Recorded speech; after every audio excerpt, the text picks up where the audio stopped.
జగన్కి return gift ఇచ్చారు.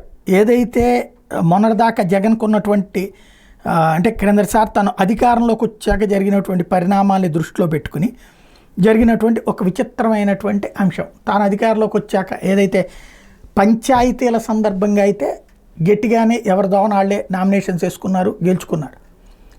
మున్సిపాలిటీలు దగ్గరకు వచ్చేటప్పటికి బ్లౌజుల్లో చేతులు పెట్టి మరీ నామినేషన్ లాగేసింది, లేకపోతే పోటీ చేయనీయకుండా అడ్డుపడ్డాయి, పోలీసుల చేత అడ్డుపడ్డది, రకరకాల సామధాన భేద దండోపాయాలను ఉపయోగించారు.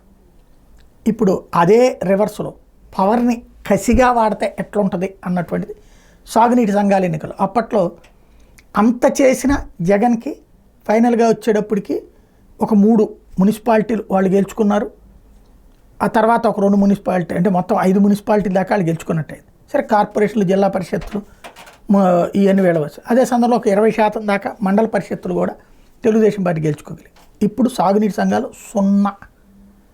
మండల పరిషత్తుల్లో తెలుగుదేశం పార్టీ పోటీ చేయకపోయినా ఎంపీటీ, జెడ్పీటీసీ, జనసేన వీళ్ళు కలిసిపోయి లోకల్గా ఉన్నటువంటి నాయకులు ఫైనల్గా తెలుగుదేశం గెలుచుకున్నది ఉంది.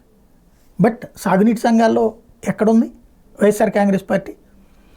అంత జరిగితే కూడా ఒక 20% టీడీపీ గెలుచుకుంటే 0%కి ఇక్కడ పడిపోయినటువంటి పరిస్థితి జగన్ది. ఇంక్లూడింగ్ పులివెందుల్లోనే దెబ్బతీసింది. ఓవరాల్గా తెలుగుదేశం పార్టీ రిటర్న్ గిఫ్ట్ ఇచ్చింది.